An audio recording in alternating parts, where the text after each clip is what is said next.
আচ্ছা, ওকে, ক্লাস শুরু হয়ে গেছে। আমি নিজে একটু দেখিনি যে ক্লাসটা শুরু হয়েছে কিনা। আচ্ছা, আমার ভয়েসটা ক্লিয়ার কিনা আর হচ্ছে যে বোর্ডটা ক্লিয়ারলি দেখা যাচ্ছে কিনা একটু কমেন্ট সেকশনে জানাও। আমরা হচ্ছে দ্রুত ক্লাসটা শুরু করে দিব। ওকে, একটু দ্রুত কমেন্ট সেকশনে জানাও, আমরা ক্লাসটা শুরু করে দিচ্ছি।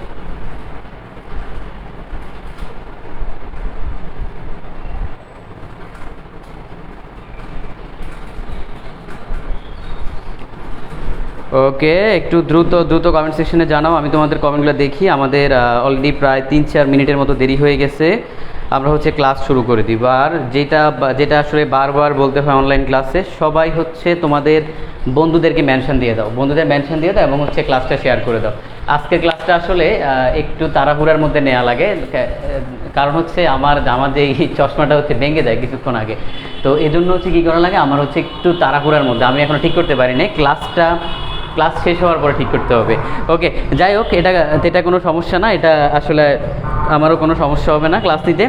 ওকে, সবাই নিজেদের ফ্রেন্ডদেরকে মেনশন দিয়ে দাও আর হচ্ছে ক্লাসটা শেয়ার করে দাও, তোমাদের মেসেঞ্জার গ্রুপে শেয়ার করে দাও, অথবা তোমাদের যে গ্রুপগুলো আছে যে কোনো গ্রুপে শেয়ার করে দাও। ওকে, সব কিছু। আচ্ছা হ্যাঁ, আরেকটা কোশ্চেন, যেটা হচ্ছে যে 4 নাম্বার ক্লাসটা কোথায়? আর 4 নাম্বার ক্লাসটা আসলে হয় নাই, কারণ ওই দিন হচ্ছে বায়োলজি ক্লাস হয়, এই জন্য হচ্ছে 4 নাম্বার ক্লাসটা হয় নাই।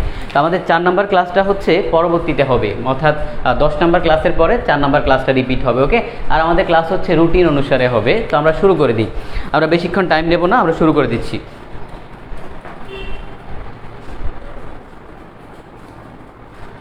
আচ্ছা, তাহলে একটু জানাও তো কমেন্ট সেকশানে যে আমার ভয়েসটা ক্লিয়ার কিনা। অল ক্লিয়ার, একটু জানাইতে হবে আমার ভয়েসটা ক্লিয়ার কিনা, আর হচ্ছে বোর্ডটা ক্লিয়ার কিনা, একটু দ্রুত জানাইতে হবে ভাইয়া।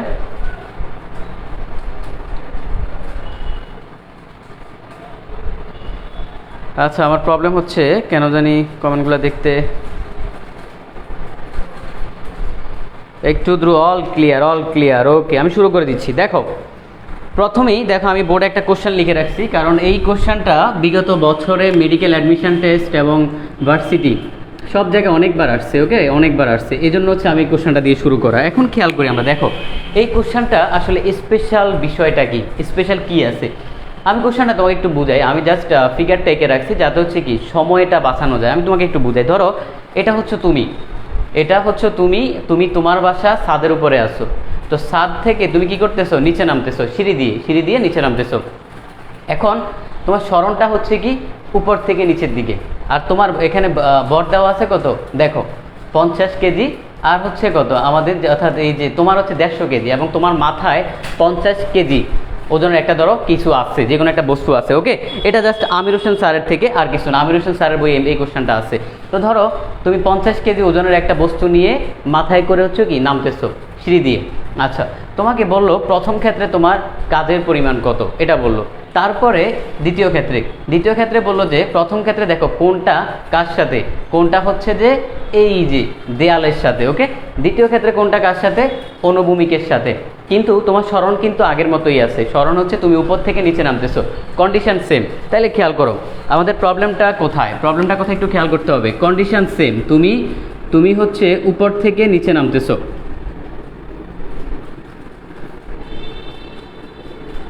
উপর থেকে নিচে নামতেছো। ওকে, কন্ডিশন সেম। তারপরে খেয়াল করো, এখন কিন্তু এখানে দুইটা কথা ইম্পর্টেন্ট। সেটা হচ্ছে প্রথম ক্ষেত্রে তোমার কোনটা দেওয়া আছে কার সাথে, এই যে দেখো উলম্বের সাথে, মানে ধরো তোমার বাসার যে দেয়াল আছে আর হচ্ছে সিঁড়ি, সেই দেয়াল সিঁড়ির মধ্যবর্তী কোনটা হচ্ছে এটা। দ্বিতীয় ক্ষেত্রে কোনটা দেওয়া আছে কার সাথে, অনুভূমিকের সাথে। তাইলে প্রথম ক্ষেত্রে দেওয়া আছে উলম্বের সাথে কোন,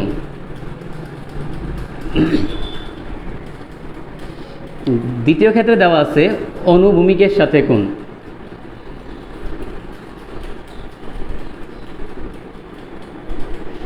এখন দুইটা ক্ষেত্রে তোমার এই কোণের পার্থক্যটা এটা একটু বুঝতে হবে। দেখো প্রথম ক্ষেত্রে আমাদেরকে যেহেতু এখানে কি বের করতে বলছে, আমাদেরকে হচ্ছে কাজ বের করতে বলছে। আমরা যদি প্রথম ক্ষেত্রে এটাকে যদি আমরা ধরি প্রথম কন্ডিশন, এটা হচ্ছে দ্বিতীয় কন্ডিশন। তো প্রথম ক্ষেত্রে আমরা যদি কাজ হিসাব করি, খেয়াল করো ডব্লিউ ইকুয়াল টু কি, তার মানে এফ ইকুয়াল টু কি এম। যেহেতু তোমার কি নিচের দিকে নামতেছে, তার মানে এখানে কি কাজ করে, এখানে এই যে জি কাজ করে, তার মানে এম জি আর এটা কি লিখতে পারি, এফ এস কস থিটা না, কস থিটা, আর এস এর পরিবর্তে লিখতে পারি এইচ, তাহলে এইচ কস থিটা অথবা এস কস থিটা, কোনো সমস্যা নাই।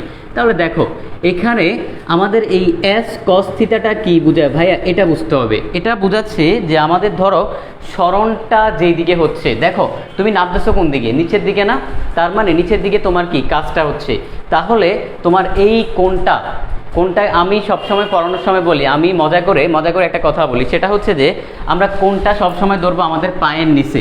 এই কথাটা একটু লিখে নাও, কোনটা সবসময় ধরবো আমাদের পায়ের নিচে, কোনটা সবসময় ধরবো আমাদের পায়ের নিচে।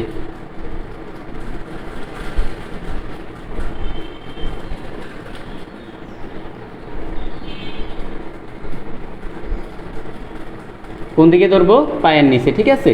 তাহলে দেখো তার মানে এই সবসময় আমাদের পায়ের নিচে ধরতেছি। এখন তুমি উপর থেকে নামতেছো, কোনটা কি তোমার পায়ের নিচে আছে, তার মানে 60 ডিগ্রি। তাহলে এখানে থিটা সমান 60 ডিগ্রি বসাবা।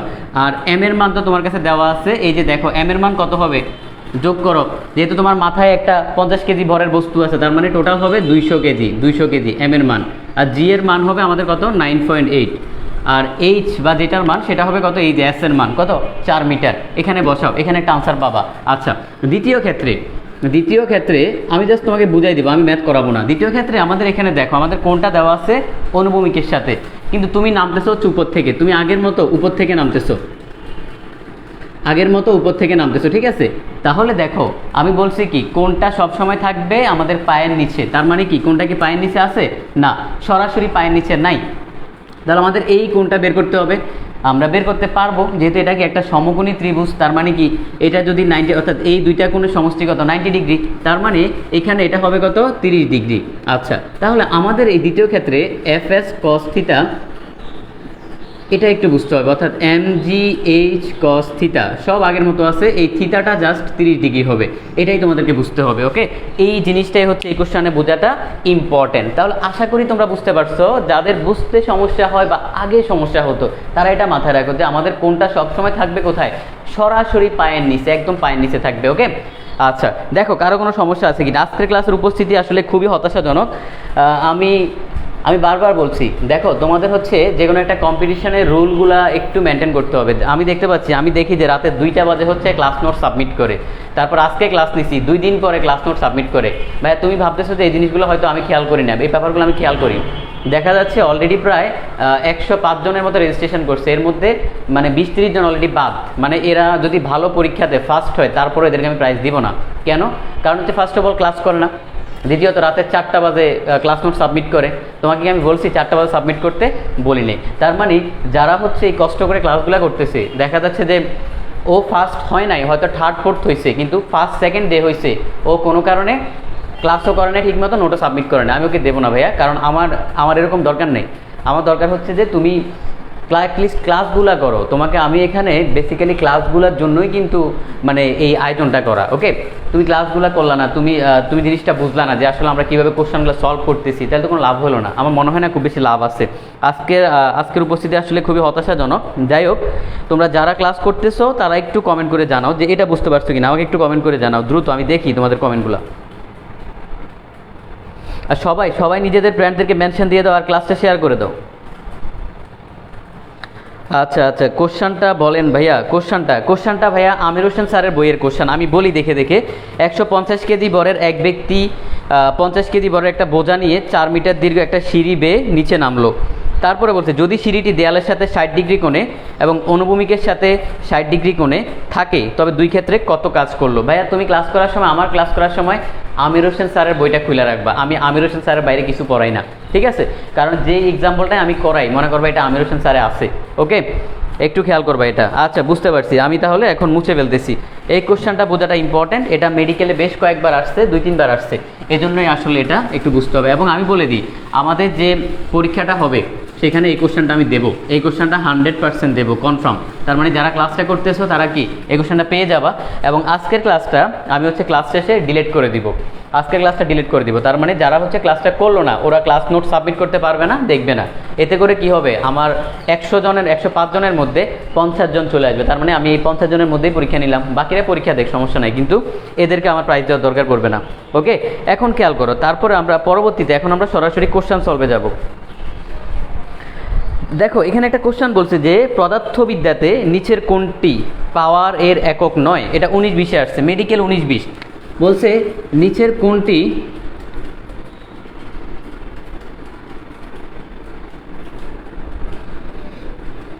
পাওয়ারের একক নয়, পাওয়ার, আচ্ছা যাই হোক, মানে ক্ষমতার একক নয়।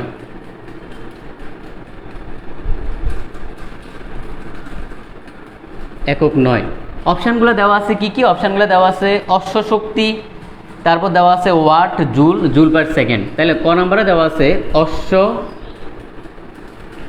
শক্তি, ক নম্বরে দেওয়া আছে ওয়াট, গরুগত দেওয়া আছে জুল পার সেকেন্ড, তারপরে গোড়াগত দেওয়া আছে কি জুল দেওয়া আছে। তাহলে দেখো এখানে কোনটা আমাদের যে ক্ষমতার একক নয়। এখন ক্ষমতা নিয়ে একটু কথা বলি। ক্ষমতা অ্যাডমিশনের জন্য একটা হট টপিক। ক্ষমতা ইকুয়াল টু হচ্ছে ফি ইকুয়াল টু ডব্লিউ বাই টি। এখন ডব্লিউ ইকুয়াল টু হচ্ছে এফ এস বাই টি। ওকে, এখন খেয়াল করো, আমরা জানি এস ইকুয়াল টু বিটি, তার মানে এখান থেকে আমরা লিখতে পারি B equal to S by T. তাহলে এই এস বাই টি এর জায়গায় আমরা লিখতে পারি কি? লিখতে পারি যে এফ ইকুয়াল টু কি এফ বি লিখতে পারি না? এফ বি লিখতে পারি। আচ্ছা, তাহলে দেখো আমাদের এই ক্ষমতার একক হচ্ছে ভাইয়া, ক্ষমতার একক হচ্ছে ওয়াট, একটা একক পাইলাম। তারপরে আরেকটা একক হচ্ছে কি আমাদের হর্স পাওয়ার একটা একক আছে, যেটাকে অশ্ব শক্তি বা অশ্ব ক্ষমতা যাই বলুক, হর্স পাওয়ার। ওকে, হর্স পাওয়ার।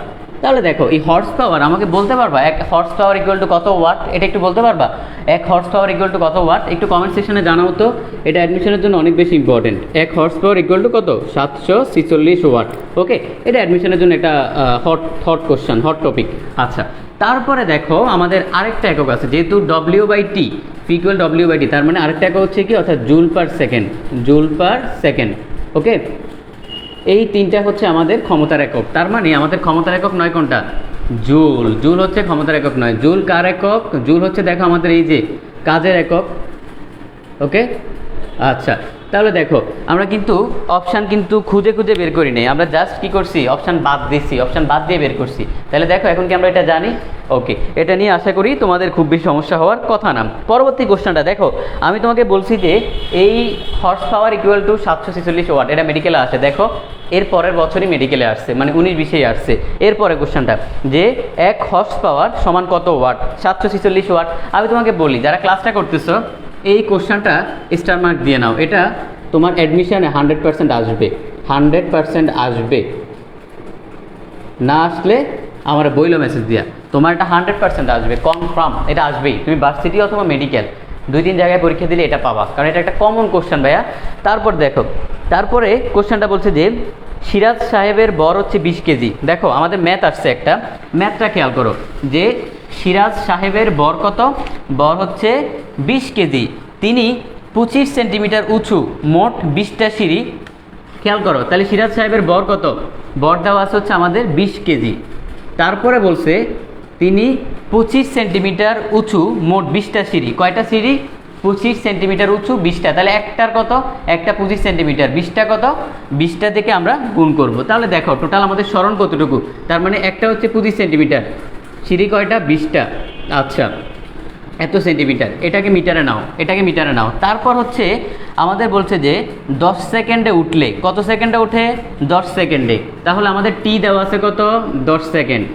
আচ্ছা, তো 25কে যদি আমরা 100 দিয়ে ভাগ করি, 0.25 ইন্টু 20, ওকে, তাহলে কি মিটারে চলে গেল। ওকে, তারপরে আমাদেরকে বের করতে বলছে কি? আমাদেরকে বের করতে বলছে ভাইয়া যে কাজের পরিমাণ কত? দেখো এগুলা কোনো ম্যাথই না, এগুলো আসলে কোনো ম্যাথই না আমাদের। দেখো কাজের পরিমাণ কিছুই না, W equal to F S cos theta. যেহেতু আমাদের এখানে থিটা বলে কিছু নাই, তার মানে এটা আমাদের লেখা লাগবে না, বাদ। তো এফ ইকুয়াল টু, যেহেতু দেখো শেষ কি করতেছে, সিঁড়ি দিয়ে নিচে নামতেছে, তার মানে সিঁড়িগুলো এমন না, এই যে সিঁড়ি, দেখো এই যে সিঁড়ি। আচ্ছা, একটা সিঁড়ি হচ্ছে 0.25, এই একটা সিঁড়ি হচ্ছে 0.25, এরকম 20টা সিঁড়ি। আমি এখানে 20টা দেখাইলাম না, তার মানে কত? 20। এই দেখো আমাদের কি টোটাল স্মরণ হচ্ছে না? স্মরণ। আচ্ছা, তার মানে সে নিচের দিকে নামতেছে, অর্থাৎ জি কাজ করতেছে কি নিচের দিকে। তাহলে এখানে লিখতে পারি আমরা এম জি, এস এর পরিবর্তে এইচ লিখতে পারি, আমরা জাস্ট এখানে বসাই দিব। তাহলে এম কত ভাইয়া? 20। আর জি কত? জি হচ্ছে 9.8, এইচ কত 0.25 ইন্টু 20 শেষ। এটাই ক্যালকুলেটারে বসাবা। এই কোশ্চেনটা হচ্ছে মেডিকেলে আসছে। ওকে, তাহলে দেখো আমি যে ক্লাসের শুরুতেই তোমাকে ম্যাথটা করাইলাম, আমার করানোর উদ্দেশ্য কিন্তু এটাই ছিল যে কারণ হচ্ছে এই কোশ্চেনটা বিগত বছরে অনেকবার আসছে, তোমাদের সময়েও আসবে, তোমাদের পরেও আসবে, তোমার বাচ্চা কাচ্চা যখন মেডিকেল পরীক্ষা দিবে তখনও আসবে। ওকে, আশা করি বুঝতে পারছো। কারো যদি প্রবলেম থাকে আমাকে একটু কমেন্ট সেকশনে জানাও, আমি দেখি। আর আনসারটা বের করতে হবে, দ্রুত গতিতে আনসারটা বের করতে হবে, আমাকে একটু কমেন্ট সেকশনে জানাও, আমি দেখি যে কার আনসার কত। আমি দেখতে পাচ্ছি এলিন বের করছে, নাহিদা বের করছে, সৈকত বের করছে 980। ওকে, তার মানে আমাদের আনসারটা কত হচ্ছে 980 জুল। 980 জুল, এটা হচ্ছে আমাদের আনসার। এখন দেখো এই কোশ্চেনটা, তাহলে তুমি চিন্তা করো মেডিকেলে এই কোশ্চেনটা অলরেডি 2-3 বার আসছে, তাহলে তোমার কি মনে হয় না এই কোশ্চেনটা তোমাদের সময় আসবে? অবশ্যই আসবে। তা এবং এই যে এই ক্ষমতার এই কোশ্চেনটা, মানে এই টাইপের কোশ্চেন মেডিকেলে 2-3 বার আসছে, তার মানে কি এটা তোমাদের জন্য হট টপিক। আমার কোশ্চেনগুলো সলভ করার উদ্দেশ্য কিন্তু এটা, তুমি নিজেও এগুলো পারো, তুমি নিজেই পড়তে পারবা, কিন্তু তোমার সমস্যাটা হচ্ছে তুমি বুঝতেছো না যে আসলে কিভাবে মেডিকেলের সাথে ভার্সিটি প্রিপারেশনটা নিতে পারবা। দেখো তুমি যদি শুধু একটা আনসার মুখস্থ করো তাহলে তোমার কিন্তু ওই জাস্ট ওই একটাই পারলা, কিন্তু আমরা সলভ করতেছি কি একটার সাথে আরও 10টা ইনফরমেশন শিখতেছি, তার মানে কি তুমি এক্সট্রা অনেক কিছু শিখতেছো। তোমার ব্যাপারটা সলভ করার সিস্টেমটা হচ্ছে এভাবে, তোমাকে এভাবেই সলভ করতে হবে। ওকে, এখন খেয়াল করো পরবর্তী কোশ্চেনটা বলতেছে যে তোমার সংরক্ষণশীল বলের বৈশিষ্ট্য। একটু ভাইয়া এটা খুবই একটা ইম্পর্টেন্ট টপিক, সংরক্ষণশীল এবং অসংরক্ষণশীল বল। এই টপিকটা এখন আমরা পড়াবো, আমি পুরোটা টপিক পড়াবো, কারণ এই টপিকটা থেকে বিগত বছরে বেশ কয়েকবার কোশ্চেন আসছে, এই জন্য পুরোটা টপিক আমি পড়াই দিব। ওকে,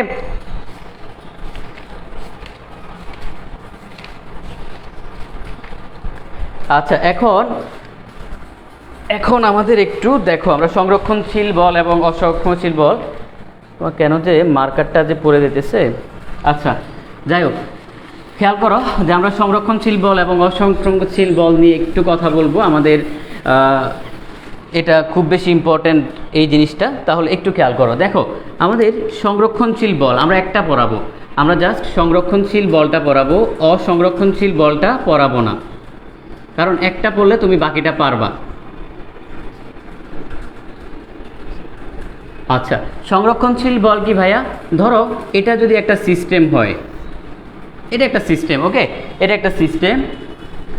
ধরো বস্তুটা এই অবস্থান থেকে এই অবস্থানে গেছে, তাহলে এটা ধরো এভাবে গেল, এটা এভাবে গেল, আবার বস্তুটা কি ব্যাক করবে না? ধরলাম এভাবে ব্যাক করলো।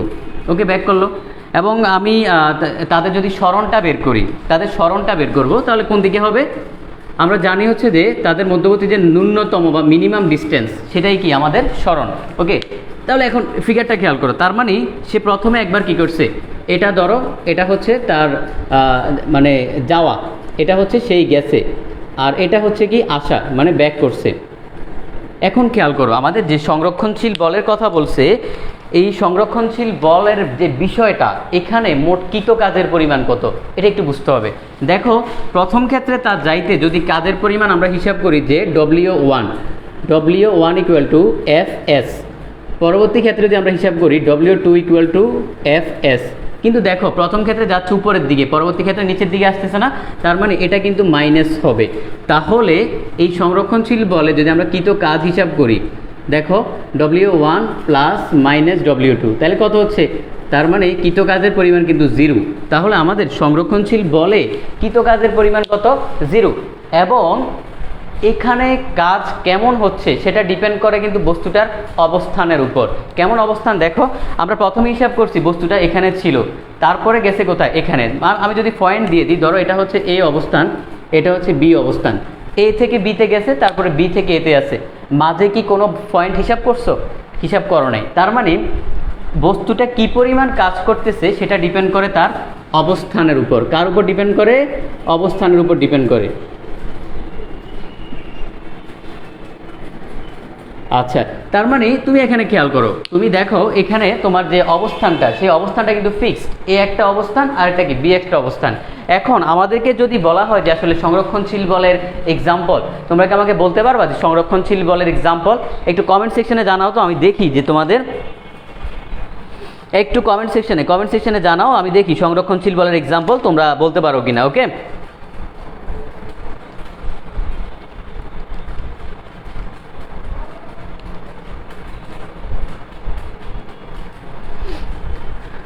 আচ্ছা যাই হোক, একটু দ্রুত, আমি আসলে কমেন্টগুলো কেন জানি দেখাচ্ছে না।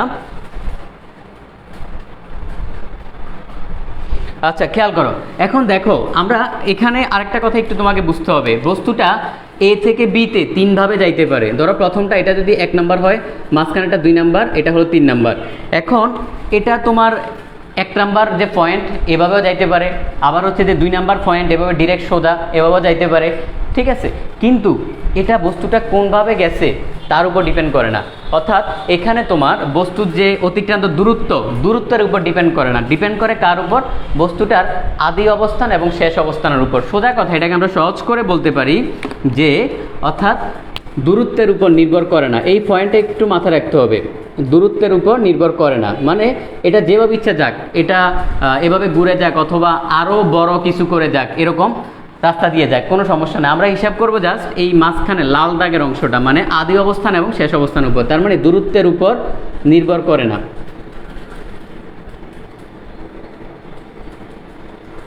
নির্ভর করে কার উপর? আদি অবস্থা এবং শেষ অবস্থার উপর। সোজা কথা, নির্ভর করে স্মরণের উপর।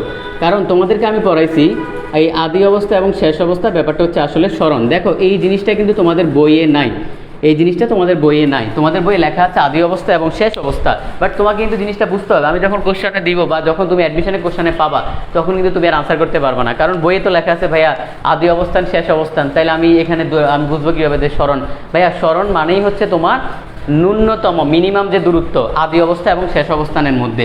ধরো একটা পয়েন্ট হচ্ছে এখানে, আরেকটা হচ্ছে এখানে, এদের মাঝখানে এই ন্যূনতম দূরত্ব, এটা হচ্ছে স্মরণ। আর চাইলে এখন তুমি এভাবে যাইতে পারো, এভাবে যাইতে পারো, এটা তোমার ইচ্ছা, কিন্তু সেটা হচ্ছে দূরত্ব। ওকে, আশা করি বুঝতে পারছো। এই জিনিসটা একটু বুঝতে হবে। দেখো কারো কোনো সমস্যা আছে কিনা।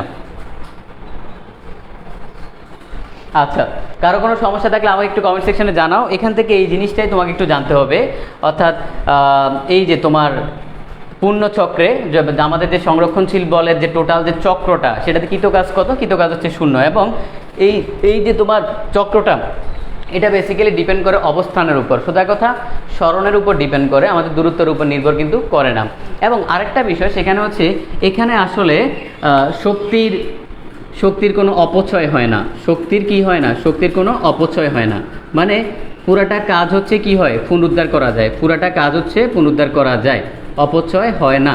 সাপোজ ধরো এখানে প্রথম ক্ষেত্রে যদি কাজ হয় হচ্ছে সাপোজ ধরো 10 জুল, এখানে হবে হচ্ছে -10 জুল। তার মানে পুরোটা কাজ হচ্ছে তুমি ব্যাক করাতে পারো। অনেকটা আমাদের ইসের মতো, ওই যে আমরা তাপগতিবিদ্যা পড়ছি না, প্রত্যাবর্তী প্রক্রিয়া, এটা হচ্ছে অনেকটা একটা প্রত্যাবর্তী প্রক্রিয়ার মতো। ওকে, কারো সমস্যা থাকলে একটু কমেন্ট সেকশনে জানাও। আচ্ছা, নাইম কমেন্ট করছে যে গতিশক্তি সংরক্ষিত হয় কি না।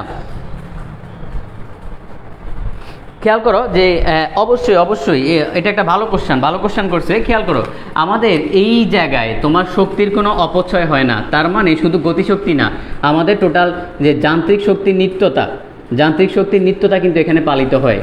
যান্ত্রিক শক্তির নিত্যতা পালিত হয়। সোজা কথা হচ্ছে কি, দুইটাই সংরক্ষিত হবে। ওকে নাইম, তোমাকে অসংখ্য ধন্যবাদ কোশ্চেনটার জন্য। তাহলে দেখো, আমাদের যান্ত্রিক শক্তি বলতে কি বোঝায়? যান্ত্রিক শক্তি বলতে বোঝায় ভাইয়া গতিশক্তি প্লাস হচ্ছে যে বিভব শক্তি, এই দুইটাই কিন্তু যান্ত্রিক শক্তি, এবং দুইটাই কিন্তু এখানে মেনটেন হচ্ছে। তোমার দুইটাই হচ্ছে এখানে মেনটেন হবে। তাহলে দেখো, এই বিষয়গুলো আমাদের এখান থেকে একটু বুঝতে হবে যে সংরক্ষণশীল বল আমরা বলতে কি বুঝি, এখানে কাজের পরিমাণ কত, বা এটা এই যে বাকি যে কথাগুলো, এটা একটু বুঝতে হবে। এটা অ্যাডমিশনের জন্য অনেক বেশি ইম্পর্টেন্ট। আর অসংরক্ষণশীল বল যেটা, সেখানে সব কিছু না বলবা, মানে এখানে কৃতকাজের পরিমাণ 0 হবে না, 1 নাম্বার। এখানে তোমার স্মরণের উপর নির্ভর করে না, সব না। তারপরে দেখো এখানে কি, যে শক্তির অপচয় হবে। তাহলে দেখো এখন কোন তুমি অসংরক্ষণশীল বলের এক্সাম্পল দাও যেখানে শক্তির অপচয় হয়। আমি তোমাকে বলি কোথায় শক্তির অপচয় হচ্ছে। সাপোজ ধরো আমরা অসংরক্ষণশীল বলের যদি এক্সাম্পল দেই, আমাদের কোথায় শক্তির অপচয় হয়। দেখো আমাদের ঘর্ষণ বলে শক্তির অপচয় হয়। তারপরে তোমরা পড়ছো ফিজিক্স সেকেন্ড পার্টে পড়ছিলা না, হিস্টেরেসিস। আমরা হিস্টেরেসিস পড়ছিলাম 4 নম্বর চ্যাপ্টারে। এটা আমি অনেক মজা করে পড়াই হিস্টেরেসিসটা। তাহলে দেখো এই যে আমাদের যে হিস্টোরেসিস বা হিস্টেরেসিস, যাই হোক কোনো সমস্যা নাই। তাহলে দেখো এই হিস্টোরেসিস, এইসব কিন্তু আমাদের কি, এসব কিন্তু অসংরক্ষণশীল বলের এক্সাম্পল। অসংরক্ষণশীল বল, কারণ হচ্ছে কি এখানে ভাইয়া শক্তির অপচয় হয়। কি হয়? শক্তির অপচয় হয়। যেখানে শক্তির অপচয় হয় সেটা হচ্ছে অসংরক্ষণশীল বল। তারপরে দেখো, তাহলে আমাকে আরেকটা এক্সাম্পল দাও তো, আরেকটা এক্সাম্পল দাও অসংরক্ষণশীল বলের। কোথায় শক্তির অপচয়টা হয় আমাকে একটু বলো, আমাকে একটু বলো, আমি দেখতে চাই যে কোথায় আসলে শক্তির অপচয়টা হচ্ছে। ওকে, কেউ কি বলতে পারবা? কেউ কি বলতে পারবা? একটু দ্রুত কমেন্ট সেকশনে জানাও, আমি দেখি যে তোমাদের আনসারগুলো কি। ওকে, এখন একটু খেয়াল করি আমরা। তাহলে দেখো, আমরা এতটুকু পর্যন্ত বুঝলাম এই টপিকটা অ্যাডমিশনের জন্য একটা হট টপিক, এটা তোমাকে একটু বুঝতে হবে। তারপরে আমরা খেয়াল করি, হ্যাঁ ঘর্ষণ, ঘর্ষণ আমি দেখতে পাচ্ছি তারিন দিচ্ছে ঘর্ষণ এক্সাম্পল। ঘর্ষণ ভাই আমি লিখছি, আচ্ছা যাই হোক কোনো সমস্যা না। আমাদের ঘর্ষণ এক্স্যাক্টলি সান্দ্রবল, আমি দেখতে পাচ্ছি আনোয়ারা বেগম, অসংখ্য ধন্যবাদ তোমাকে ভাইয়া, অসংখ্য ধন্যবাদ, অসংখ্য ধন্যবাদ। সান্দ্রতা, সান্দ্রতা আমি এটাই শুনতে চাচ্ছিলাম। দেখো সান্দ্রতা একটা মজার টপিক, আমি অনেক মজা করে পড়াই এটা। আমি তোমাকে বলি সান্দ্রতা আসলে কিছুই না, সান্দ্রতা কিছুই না। রাস্তাঘাটে যেটা হচ্ছে ঘর্ষণ, কঠিনের ক্ষেত্রে যেটা হচ্ছে ঘর্ষণ, তরল বায়বীয়র ক্ষেত্রে সেটা একটু স্মার্ট হয়ে গেছে, নাম হয়ে গেছে সান্দ্রতা। এই তরল বায়বীয়র ক্ষেত্রে সেটা স্মার্ট হয়ে নাম হয়ে গেছে কি? নাম হয়ে গেছে সান্দ্রতা। তাহলে দেখো এই হচ্ছে এই ঘর্ষণের আসলে জাতবাই হচ্ছে সান্দ্রতা, আর কিছু না, ঘর্ষণের জাতবাই এই সান্দ্রতা। তারপর হচ্ছে তোমার এই যে হিস্টেরেসিস, এগুলো আমার সবচেয়ে মানে পছন্দের টপিক, আমি অনেক মজা করে পড়াই, তোমাদেরকেও পড়াবো, কোনো টেনশনের কারণ নেই। ওকে, তাহলে দেখো কারো সমস্যা থাকলে আমাকে একটু বলো, কারো সমস্যা থাকলে আমাকে একটু বলো যে কারো কোনো সমস্যা আছে কিনা। আরেকটা বিষয় বলি, এই যে তরল এবং বায়বীয় এই দুইটাকে কিন্তু একসাথে বলা হয় প্রবাহী। কি বলে? প্রবাহী বলা হয়। ওকে, এদেরকে কিন্তু একসাথে প্রবাহী বলে। আচ্ছা, আমাকে একটু কমেন্ট সেকশনে জানাও, আমি দেখি তোমাদের কোনো প্রবলেম আছে কিনা। যদি প্রবলেম থাকে একটু দ্রুত জানাও। আর যারা ক্লাস করতেছো তোমরা হচ্ছে ক্লাসটা শেয়ার করে দিও, তোমরা হচ্ছে শেয়ার করো না, ম্যাক্সিমামই শেয়ার করো না। ওকে, আচ্ছা বুঝতে পারছি। তাহলে আমরা এতটুকু পর্যন্ত বুঝলাম। দেখো আমি হচ্ছে যেই কোশ্চেনটা পড়াই আমি ফুল টপিকটা পড়াই দিই, কারণ আমার কাছে মনে হয় কি একটা কোশ্চেনের জাস্ট আনসার শিখে তুমি আসলে কিছুই করতে পারবে না, লিটারালি তুমি কিছুই করতে পারবে না। এভাবে মানে প্রিপারেশন নিয়ে না মেডিকেল হবে না কিছু হবে, ভার্সিটিও হবে না, কিছুই হবে না। এবং এটা মাথায় রাখবে, তোমাদের যে ভাইয়ারা মেডিকেলে চান্স পায়, তুমি ভাইবো না যে এরা শুধু মেডিকেলেই চান্স পায়। যারা মেডিকেলে চান্স পায় এরা অনেক ভার্সিটিতেও চান্স পায়। কারণ কি? কারণ হচ্ছে তাদের প্রস্তুতিটা ওইভাবেই নেওয়া। ওকে, সবাই, এটা সবার ক্ষেত্রে সঠিক। তাহলে দেখো, তার মানে তোমাকে বুঝতে হবে তুমি যদি প্রস্তুতিটা সেইভাবে নিতে পারো, ওই প্যাটার্নে যেভাবে আমি তোমাকে বারবার বলতেছি, তাহলে তুমি নিজেও পাবা, সব জায়গায় চান্স পাবা, মানে কোনো জায়গায় তোমার মিস যাবে না। আমরা পরবর্তী কোশ্চেনে যাই। পরবর্তী কোশ্চেন, আরেকটা হট টপিক চলে আসছে, আমি তোমাদেরকে দেখাচ্ছি সেই হট টপিকটা।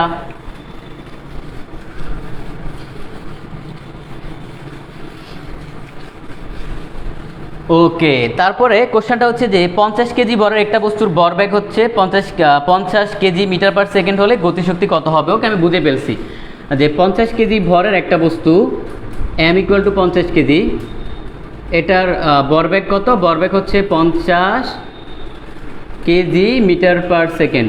বলছে এটার গতিশক্তি কত? EK = what? দেখো এটা অ্যাডমিশনের জন্য একটা হট টপিক। আমরা কীভাবে বের করবো? EK = ½ mv²। এখন দেখো আমরা জানি হচ্ছে যে ভরবেগ ভর ইন্টু বেগ, ফি = mv। তাহলে আমরা একটা কাজ করতে পারি, উপরে একটা m দিয়ে গুণ করব, m × v², তার মানে নিচে একটা m দিব। এই যে এক্সট্রা, এটা এক্সট্রা m দিলাম, এটা এক্সট্রা, এটাও এক্সট্রা গুণ দিলাম, এর জন্য উপর নিচে দেওয়া। তো আমরা এটাকে লিখব mv² / 2m = এখন এটাই হচ্ছে আমাদের সূত্র। তোমাকে এখানে দেখো তো mv = হচ্ছে আবার v², তার মানে v² / 2m। তা আমরা এখান থেকে বের করতে পারি যে EK = v² / 2m। আমরা v² কত ভাইয়া দেওয়া আছে 50, তারপরে 2m কত? 2 × m × 50। তাহলে দেখো এই কোশ্চেনটা তুমি কিন্তু মুখে মুখে করতে পারবা, এটার হিসাব কিন্তু মুখে মুখে করা সম্ভব। তার মানে আমরা এটা একটা কোশ্চেন কী করতে পারবো? নিজেরাই আনসার বের করতে পারবো এবং তুমি এখান থেকে পারবা, আমার জাস্ট দেখাই দিলাম। এবং আমি তোমাকে বলি অ্যাডমিশনের জন্য এটা একটা হট টপিক, এখান থেকে কোশ্চেন আসার সম্ভাবনা 100%। আমি যেই টপিকগুলো বলি এগুলো হচ্ছে লিখে নাও, কারণ গত বছর হচ্ছে মেডিকেল অ্যাডমিশনের আগে যে আমরা অর্থাৎ সাজেশনটা বের করি, দেখা যায় সেখান থেকে আমাদের বায়োলজি ম্যাজিক বুকটা ছিল, সেখানেও কমন পড়ে প্রায় 24টা, আর ফিজিক্স থেকেও প্রায় আমাদের 18-19টা কোশ্চেনের মতো হুবহুব কমন পড়ে। তার মানে যেই টপিকগুলো আমি তোমাকে বলবো এখান থেকে কোশ্চেন আসার সম্ভাবনা কিন্তু 100%। তুমি এখান থেকে দেখবা যে ম্যাক্সিমাম কোশ্চেন কমন পেয়ে গেছো, এই জন্য এই জিনিসগুলো একটু মার্ক করে রাখবা। ওকে, কোশ্চেন সলভের সার্থকতা এখানেই, তুমি যদি যে 17-18টা কোশ্চেন হুবহুব কমন পাও তাইলে হচ্ছে কোশ্চেন সলভ করা সার্থক, আর না হয় কোনো লাভ হবে না। তাহলে কত আনসার বের হয়? আমি দেখতে পাচ্ছি অনেকেই বের করছো 25 জুল। আচ্ছা, আনসার যাই হোক, আনসার দিয়ে আমার কাজ নাই, এটা আমরা বুঝলাম এতটুকু পর্যন্ত। ওকে, পরবর্তী কোশ্চেনটা, পরবর্তী সেম দেখো 17-18তে হচ্ছে এই কোশ্চেনটা আসছে, 16-17তেও সেম কোশ্চেন আসছে। এই যে এই সূত্রটা EK = phi²/2m, এই সূত্রটা থেকে প্রায় মেডিকেলে 5 থেকে 6 বার কোশ্চেন আসছে। তার মানে বুঝতেছো কেমন হট টপিক এটা। ওকে, আমি পরবর্তী কোশ্চেনটা আর করাবো না। তারপর তোমাকে বলছে যে ফানির কোন ধর্মকে কাজে লাগিয়ে ফানি থেকে বিদ্যুৎ উৎপাদন করা হয়। আচ্ছা, আরেকটা হট টপিক চলে আসছে, এটা আমি জাস্ট কোশ্চেন পড়াবো না ভাইয়া, আমি জাস্ট একটা কোশ্চেন পড়াবো না, আমি তোমাকে ফুল টপিকটা পড়াই দিব, বইয়ের পুরা টপিকটা পড়াই দিব। ওকে, আমি ফুল টপিকটা বের করে নিই, ফুল টপিকটা তোমাকে দেখাই দিব। আমি তোমাকে দেখাই কোন জায়গাটা পড়াচ্ছি, কারণ তোমরা অনেকেই হচ্ছে বলতেও পারবা না, তোমরা এমন পড়াশোনা করো বলতেও পারবা না যে আমি আসলে কি পড়াচ্ছি।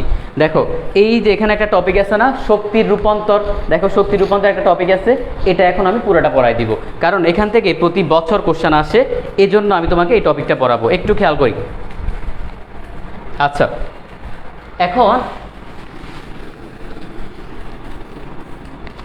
ধরো এরকম তোমার কোশ্চেনটা বলছে যে ফানির কোন ধর্মকে কাজে লাগিয়ে কি করা হয়, তোমার ফানি থেকে বিদ্যুৎ উৎপাদন করা হয়, ফানি থেকে কি করা হয়, বিদ্যুৎ উৎপাদন করা হয়। আমরা একটু খেয়াল করি, তোমরা কখনো ঝর্ণা দেখছো? ঝর্ণা, ধরো এরকম ঝর্ণার পানি হচ্ছে উপর থেকে পড়তেছে, তাইলে ঝর্ণার পানি পড়তেছে, ধরো এটা ঝর্ণার পানি পড়তেছে, তো ঝর্ণার পানিটা নর্মালি হচ্ছে আমাদের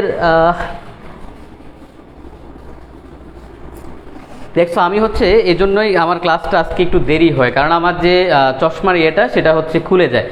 আমি চাইছিলাম যে সানগ্লাস মানে চশমাটা ঠিক করে হচ্ছে ক্লাস নেই, কিন্তু পরবর্তীতে দেখলাম যে ক্লাস টাইম দেরি হয়ে যাচ্ছে, এই জন্য আর হচ্ছে আমি ঠিক করতে যাই নাই। ওকে, যাই হোক, কোনো সমস্যা নাই, একটু আমরা খেয়াল করি। দেখো, আচ্ছা, এখানে তার মানে আমাদের পাহাড়ের উপর থেকে, নর্মালি তো পাহাড়ের উপর থেকেই ঝর্ণার পানিটা পড়ে, তো যখন চিন্তা করো পাহাড়ের উপরে পানিটা ছিল, এখানে যখন ছিল তখন এটা কি ছিল, ধরো এরকম পানিটা স্থির অবস্থায় আছে, ঝর্ণার পানিটা স্থির অবস্থায় আছে, তাহলে এটাকে আমরা বলতে পারি স্থিতিশক্তি। তারপরে ধরো ঝর্ণার পানিটা নিচে পড়তেছে, তাইলে কি স্থিতিশক্তিটা কি হচ্ছে, গতিশক্তি লাভ করতেছে, গতিশক্তি। এখন এটা হলো গতিশক্তি লাভ করছে। তারপরে দেখো আমাদের এই গতিশক্তিটা, এখানে আমরা একটা টারবাইন বসাবো। টারবাইন কি, দেখো টারবাইন হচ্ছে আমাদের এমন একটা যন্ত্র যেটা আমাদের কি করে, এই যে পানির যে গতিশক্তিটা সেটাকে কাজে লাগিয়ে এখান থেকে কি করে, বিদ্যুৎ উৎপাদন করে। কি করবে, বিদ্যুৎ উৎপাদন করবে। তাহলে দেখো আমাদের এই টারবাইনটা যখনই এই পানিটা হচ্ছে এরকম পড়বে, নিচে পড়বে, তখনই টারবাইনটা কি করবে, এটা থেকে বিদ্যুৎ উৎপাদন করবে, বিদ্যুৎ শক্তি পাবো। তাহলে খেয়াল করো আমাদের, তার মানে এই কোশ্চেনে কি হচ্ছে, এই কোশ্চেনে আমাদের স্থিতিশক্তিও আছে, গতিশক্তিও আছে, অর্থাৎ দুইটা মিলে হচ্ছে কি আমাদের দুইটা মিলে হয়ে যাবে হচ্ছে কি ভাইয়া, যান্ত্রিক শক্তি। তাহলে দেখো আমাদের এই কোশ্চেনে যান্ত্রিক শক্তিটা কিসে পরিণত হচ্ছে, যান্ত্রিক শক্তিটা ভাইয়া বিদ্যুৎ শক্তিতে পরিণত হচ্ছে। কিসে পরিণত হচ্ছে, বিদ্যুৎ শক্তিটা। এখন তোমাকে যদি কোশ্চেনে বলছে, দেখো মেডিকেলে যে কোশ্চেনটা আসে সেটা হলো ফানির কোন ধর্মকে কাজে লাগিয়ে বিদ্যুৎ উৎপাদন করা হয়। তাহলে খেয়াল করো অপশানে দেওয়া আছে কি, অপশানে দেওয়া আছে 1 নম্বরে, সেটা হচ্ছে যে আমাদের সান্দ্রতা, পৃষ্ঠটান। আচ্ছা, সান্দ্রতা, আমি তোমাকে কোশ্চেনটা দেখাই, পৃষ্ঠটান, তারপরে দেওয়া আছে স্থিতিশক্তি, তারপরে দেওয়া আছে হচ্ছে বিভব শক্তি। তাহলে এখন আমাকে একটু বলো তো, ফানির কোন ধর্মকে কাজে লাগিয়ে তোমার হচ্ছে বিদ্যুৎ উৎপাদন করা হয়। দেখো আমরা এখানে পড়ছি স্থিতিশক্তি এবং গতিশক্তি দুইটাই আছে, আর স্থিতিশক্তির আরেকটা নামই হচ্ছে বিভব শক্তি। ওকে, বিভব শক্তি। তাহলে দেখো আমাদের এই কোশ্চেনে কিন্তু দুইটা আনসার আছে, ডাবল আনসার আছে, এই দুইটাই হচ্ছে আমাদের আনসার। ওকে, আশা করি বুঝতে পারছো। এখন যদি কোনো কোশ্চেনে ধরো এই কোশ্চেনটায় সাপোজ এখানে যান্ত্রিক শক্তি থাকলো, খ নম্বরে যান্ত্রিক শক্তি থাকলো, যান্ত্রিক শক্তি আছে, তখন আনসার কোনটা হবে আমাকে একটু কমেন্ট সেকশনে বলো তো। ধরো এই কোশ্চেনে যান্ত্রিক শক্তি আছে, এখন আনসার কোনটা হবে একটু আমাকে কমেন্ট সেকশনে বলো। বিভব শক্তি হবে, স্থিতিশক্তি হবে, না যান্ত্রিক শক্তি হবে, কোনটা হবে একটু কমেন্ট সেকশনে বলো, আমি দেখতে চাই। কারণ এই কোশ্চেনটা একবার যেহেতু আসছে, এই কোশ্চেনটা আবার আসবে, একবার যেহেতু আসছে এই কোশ্চেনটা আবার আসবে, বারবার আসবে। তাহলে আমাকে একটু বলো, এখানে যদি আমাদের যান্ত্রিক শক্তি থাকে তাহলে আনসার কোনটা হবে, স্থিতিশক্তি হবে না বিভব শক্তি হবে, এটা আমাকে একটু কমেন্ট সেকশনে জানাও, আমি দেখি তোমাদের কমেন্টগুলো। দ্রুত দ্রুত কমেন্ট করতে হবে, দ্রুত, একটু একটু ব্রেন ইউজ করতে হবে, কারণ তোমার মেডিকেল কোশ্চেনগুলো একটু এমনই হয়, মানে তোমাকে হচ্ছে পুরা দমে খেলাবে, তোমাকে পুরা দমে খেলাবে। শারমিন সুলতানা বলতেছে বি হবে, নাইম বলতেছে, সাধু বলতেছে যে ভাইয়া যান্ত্রিক শক্তি হবে। ওকে, অসংখ্য ধন্যবাদ, অসংখ্য ধন্যবাদ ভাইয়া, আমি ইমপ্রেসড।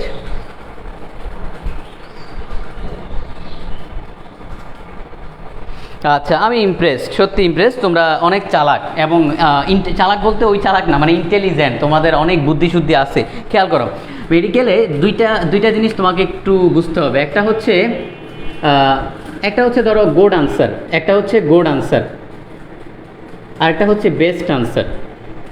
এখন তোমরা তো জানো বেস্ট সবসময় কি গুডের চেয়ে ভালো। আচ্ছা, সে গুড, মানে ব্যাপারটা কেউ বললো যে ও ভালো ভালো, কিন্তু ও বেস্ট, মানে ভালোর চেয়ে ভালো, অনেক ভালো। তোমার এই মেডিকেলে এই জিনিসটা একটু চিন্তা করতে হয় যে what is best answer, what is good answer.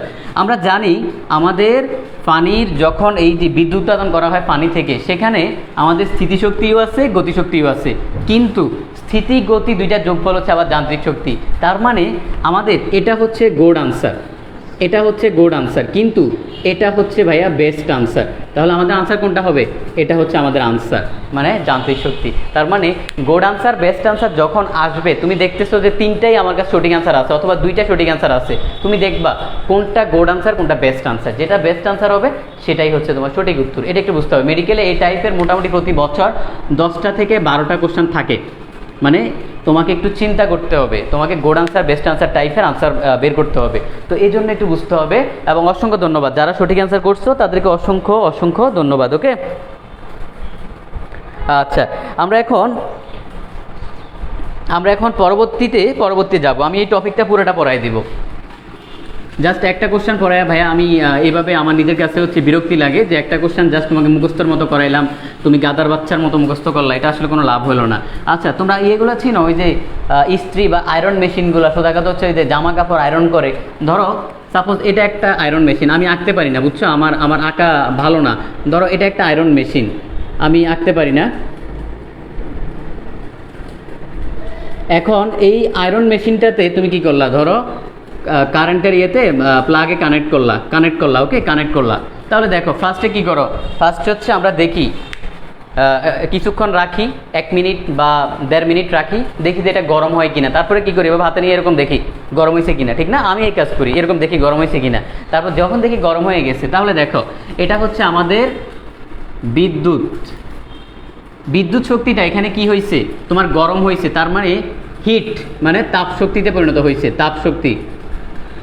তারপরে তুমি কি করবা, তারপরে তুমি এটা কি করবা, আয়রন করবা না, আয়রন করবা। এখন আমাকে একটু কমেন্ট সেকশনে জানাও তো, আমাদের এই তাপ শক্তিটা এবার কিসে পরিণত হবে, একটু কমেন্ট সেকশনে জানাও, আমি তোমাদের কমেন্টগুলো দেখি যে তাপ শক্তিটা কিসে পরিণত হবে। তোমরা বই দেখো না, বই দেখলে হয় কি, বই দেখলে তুমি বলতে পারবা, বই দেখলে আমার কাছে বলতে পারবা, কিন্তু এই বলা দিয়ে কোনো লাভ হবে না। এই যে আমাদের বিদ্যুৎ শক্তিটা অলরেডি তাপ শক্তিতে কনভার্ট হয়েছে, বিদ্যুৎ শক্তিটা অলরেডি তাপ শক্তিতে কনভার্ট হয়েছে।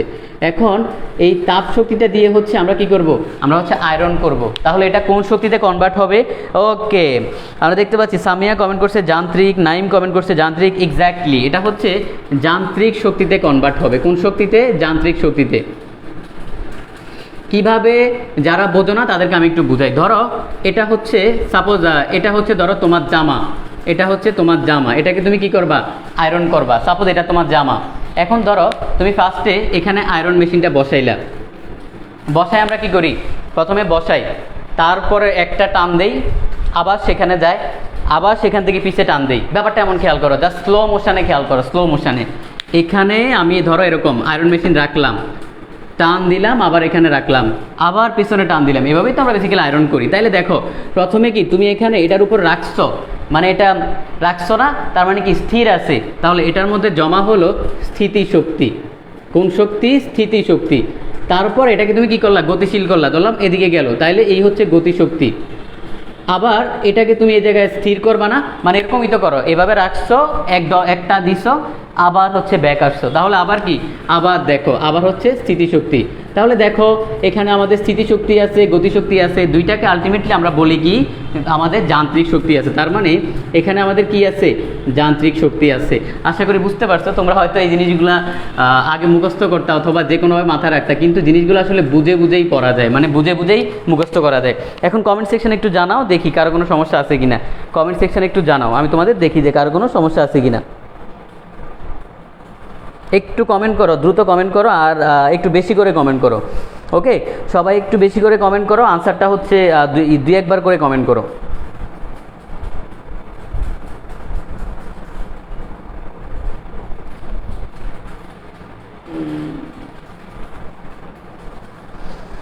ওকে, নো প্রবলেম, আমি দেখতে পাচ্ছি সবাই বুঝতে পারছে।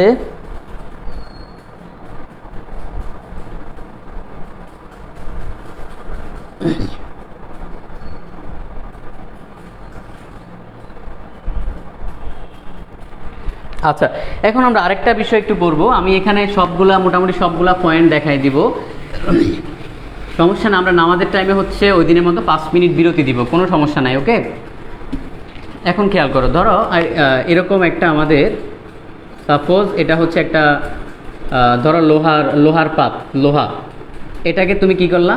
এরকম তামার তার দিয়ে পেঁচাইলা, তামার তার দিয়ে পেঁচাইলা, তামার তার, কিসের তার? তামার তার। তারপরে ধরো এটাতে হচ্ছে বিদ্যুৎ শক্তি চালনা করলা, আই পরিমাণ বিদ্যুৎ শক্তি চালনা করলা, তাহলে কি হবে? বিদ্যুৎ শক্তি চালনা করলে কি হবে? একটু কমেন্ট সেকশনে জানাও তো। এটা তোমরা ফিজিক্স সেকেন্ড পার্টে পড়ছো, আমাকে একটু জানাও। এবং এই যে ঘটনাটা এটার আবিষ্কারককে, এটা একটু কমেন্ট সেকশনে জানাও। আমরা বিদ্যুৎ চালনা করব, তখন চারপাশে কি হবে? চুম্বক ক্ষেত্রের সৃষ্টি হবে, চুম্বক ক্ষেত্রের সৃষ্টি হবে। তাহলে আমাদের এখানে কি হচ্ছে? আমাদের এখানে বিদ্যুৎ শক্তি চুম্বক শক্তিতে পরিণত হচ্ছে। ওকে, ঘটনাটা কি করলাম? একটা তামার তার, একটা লোহার দণ্ড নিলাম, সেটার উপর তামার তার পেঁচাইলাম, তারপরে বিদ্যুৎ প্রবাহিত করলাম সেই তারের মধ্য দিয়ে, তখন এখানে চুম্বক ক্ষেত্রের সৃষ্টি হবে। এই যে বিদ্যুৎ থেকে চুম্বক, এই ঘটনাটা কি? আমাকে একটু কমেন্ট সেকশনে জানাও তো। এটার আবিষ্কারককে আমি একটু দেখি তোমরা বলতে পারো কিনা, কারণ তোমরা তো অলরেডি মোটামুটি যারা সেকেন্ড ইয়ারে আছো, যারা 21 ব্যাচের, তোমাদের তো পারার কথা। আমাকে একটু জানাও, যে কমেন্ট সেকশনে জানাও। আচ্ছা, চুম্বক এটা তুমি পারবা, এটা তুমি পারবা, ঠিক আছে? আমাকে একটু কমেন্ট সেকশনে জানাও।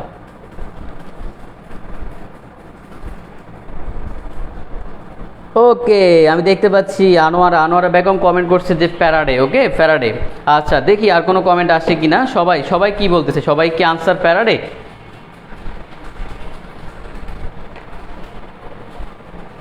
আচ্ছা, অসংখ্য ধন্যবাদ। ঠিক আছে, আমাদের দেখো, আমাদের তাহলে তোমরা জানো এই জিনিসগুলো, তোমরা জানো। এই যে এখন যে কোশ্চেনটা করলাম, তাহলে আরেকটা কোশ্চেন বলো তো।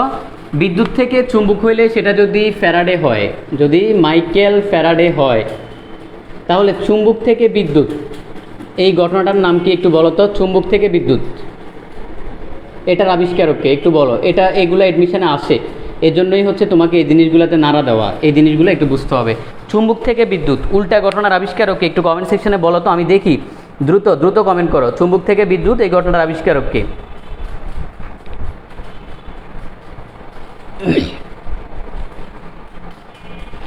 একটু কমেন্ট সেকশনে বলো, আমি তোমাদের কমেন্টগুলো দেখতেছি। দ্রুত কমেন্ট করো।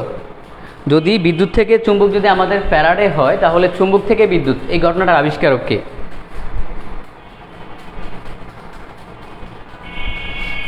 আহা, ওকে, অসংখ্য ধন্যবাদ আনোয়ারা বেগম। এই আইডিটা সম্ভবত ওর মায়ের আইডি। যাই হোক, যেই ক্লাস করতেছো তোমাকে অসংখ্য ধন্যবাদ। তুমি অনেক ভালো পড়াশোনা করতেছো, অসংখ্য ধন্যবাদ। ইনশাল্লাহ আমরা আশা করব তুমি একটা ভালো কোথাও চান্স পাবে। ওকে, ওয়ারেস্টেড। তাহলে দেখো, তার মানে এই দুইটা ঘটনা কিন্তু একটু বুঝতে হবে। এখন আরেকটু কমেন্ট সেকশনে দ্রুত জানাও, এই যে চুম্বক থেকে বিদ্যুৎ, এই ঘটনাটার নাম কি? আবিষ্কারক তো ওয়ারেস্টেড, এটার নাম কি? এটা একটু আমাকে বলো তো, এটার নাম কি?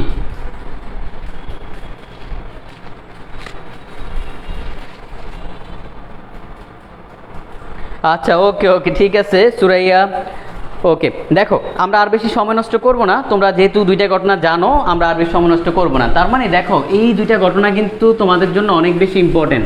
তাহলে এখানে আরও কয়েকটা বিষয় আছে, যে শক্তি রূপান্তরে হচ্ছে আরও কয়েকটা বিষয় আছে, আমি এগুলো একটু বলি, এগুলো একটু তোমাকে মুখে মুখে বলে দিই, তুমি হচ্ছে জিনিসগুলো বুঝবা, নিজে বুঝতে পারবা। এখানে তারপরে বলছে যে দুই হাতের তালু পরস্পরের সাথে ঘষলে তাপ উৎপন্ন হয়। খেয়াল করো, ব্যাপারটা খেয়াল করো, আমরা যখন দুই হাতের তালু পরস্পরের সাথে ঘষবো তাপ উৎপন্ন হচ্ছে।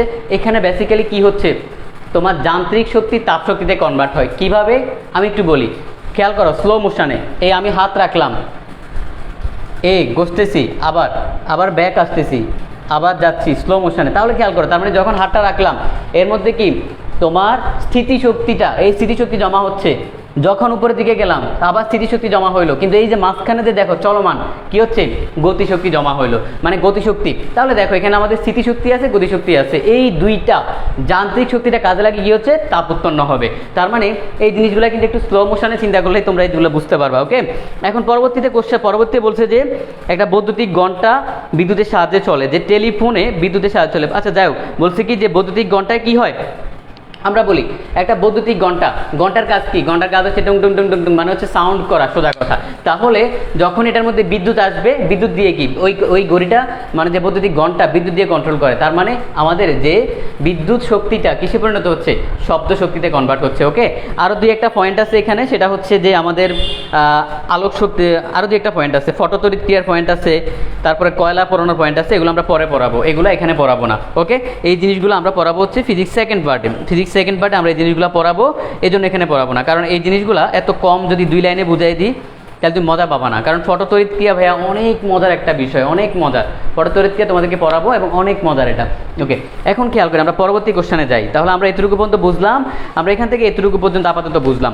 এখন পরবর্তী একটা কোশ্চেনে যাই, আমরা হচ্ছে যে আমরা বলের দ্বারা কাজ এবং বলের বিরুদ্ধে কাজ, এই জিনিসগুলো একটু জানবো, যে বলের দ্বারা কাজ এবং হচ্ছে বলের বিরুদ্ধে কাজ। খেয়াল করো, বলের দ্বারা কাজ,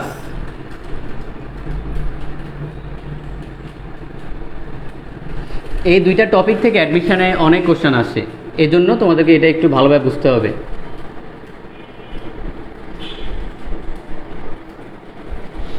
আচ্ছা, তাহলে দেখো বলের দ্বারা কাজ যেটা, সেটা বেসিক্যালি কি একটু চিন্তা করতে হবে, মানে হচ্ছে তোমার বলের দ্বারা কাজ বলতে কি বোঝাচ্ছে। সোজা কথা, তোমার জি যেটা আমাদের যে, অর্থাৎ এই যে জি কোন দিকে কাজ করে, অল টাইম নিচের দিকে কাজ করে। তার মানে জি যেদিকে কাজ করে সেদিকেই হচ্ছে কি আমাদের বলের দ্বারা কাজ হচ্ছে। কেন? কারণ হচ্ছে আমাদের এই যে এফ ইকুয়াল টু কি এম জি, তার মানে জি যেদিকে কাজ করে সেদিকেই বলের দ্বারা কাজ। তার মানে তুমি যদি এভাবে চিন্তা করো যে একটা বস্তু উপর থেকে নিচে পড়তেছে বা একটা পরন্ত বস্তুর ক্ষেত্রে, তখন কিন্তু কি হচ্ছে, আমাদের বলের দ্বারা কাজ হচ্ছে। এবং বলের দ্বারা কাজের ক্ষেত্রে, এই কাজের ক্ষেত্রে দেখো আমাদের জি এর মানটা কিন্তু পজিটিভ, কিন্তু একটা বস্তুকে যদি আমরা এভাবে নিচ থেকে উপরে নিক্ষেপ করি, নিচ থেকে উপরে নিক্ষেপ করলাম, তাহলে কি হবে, তার মানে বলের বিরুদ্ধে কাজ হবে। ধরো একটা বস্তুকে আমি কি করলাম, এই যে নিচ থেকে উপরে নিক্ষেপ করলাম, ওকে, তখন কিন্তু জি এর মানটা কিন্তু নেগেটিভ ভাইয়া, নেগেটিভ, কারণ আমরা নিচের দিকে পজিটিভ ধরি। তার মানে বলের দ্বারা কাজটা হচ্ছে আমাদের ধনাত্মক কাজ। কোন কাজ? ধনাত্মক কাজ, আমরা বুঝলাম। তারপরে এই বলের দ্বারা কাজের ক্ষেত্রে আমাদের, অর্থাৎ কাজের সূত্র আগেরটাই, যে এফ এস কস থিটা, আর এখানে আমাদের কি হবে, আমাদের কাজটা হবে ঋণাত্মক, মানে নেগেটিভ, সোজা কথা নেগেটিভ কাজ। আর সূত্র সেম আমাদের আগের সূত্রই, যে W equal to F S cos theta, কিন্তু মাইনাস মান আসবে। ওকে, মাইনাস আসবে, আর কিছুই না। তারপরে একটা বস্তু যখন তোমার এই যে উপর থেকে নিচে পড়তেছে, খেয়াল করো, একটা বস্তু যখন উপরে ছিল তখন এর মধ্যে জমা ছিল কি, এর মধ্যে জমা ছিল বিভব শক্তি। এই বিভব শক্তিটা আস্তে আস্তে যখনই নিচের দিকে নামবে কিসে পরিণত হবে, গতিশক্তিতে। তার মানে বলের দ্বারা কাজে গতিশক্তি কি হয়, বৃদ্ধি পায়, আর বিভব শক্তি কমে।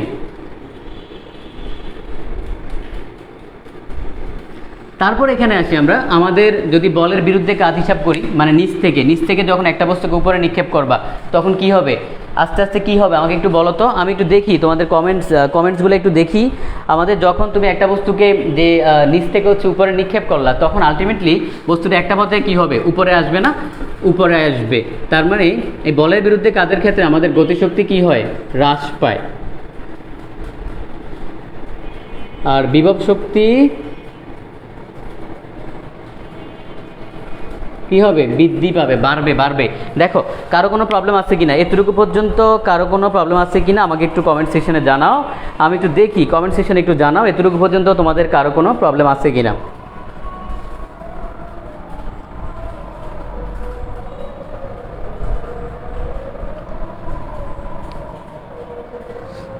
আচ্ছা, আশা করি সমস্যা নাই। ওকে, আশা করি সমস্যা নাই। এখন বলের দ্বারা কাজের ক্ষেত্রে একটা যে অর্থাৎ শর্ত আছে এরকম 0 <= থিটা <90, আর বলের বিরুদ্ধে কাজের ক্ষেত্র আছে, তো এটা একটু বুঝতে হবে। দেখো শর্ত আর কিছুই না, শর্ত জাস্ট তুমি যদি এই চারটা কথা বোঝো তাহলে শর্তটা তুমি বুঝবা। দেখো আমাদের এই আরেকটা কথা তোমাদেরকে বলি, আজকে থেকে মাথায় রাখবা, কোনো একটা সূত্রে যদি কোণ থাকে, অ্যাঙ্গেল, সে হচ্ছে বস। কোণ থাকলে সে হচ্ছে বস, মানে এর উপরে আর কেউ নাই, এ হচ্ছে বস। তার মানে তোমার সব কিছু ডিপেন্ড করবে হচ্ছে এই অ্যাঙ্গেলের উপর। তাহলে আমরা যদি এখানে চিন্তা করি আমাদের কস থিটা, দেখো কস 0 মান কত 1, কস 90 মান কত 0। তার মানে আমাদের বলের দ্বারা কাজ হবে কি, পজিটিভ হবে। তো আমাদের এখানে এমন কোনো থিটা বসাইতে হবে যার জন্য তোমার ডব্লিউ এর মানটা পজিটিভ আসে। এখন দেখো তুমি যদি এখানে 90 বসাও, 90 বসালে কত আসবে, 0 আসবে, কিন্তু আমাদের 0 তো মানে শূন্য কাজ হয়ে যায়। ওকে, আমরা পজিটিভ নেগেটিভ ঠিকমতো বুঝতে পারতেছি না।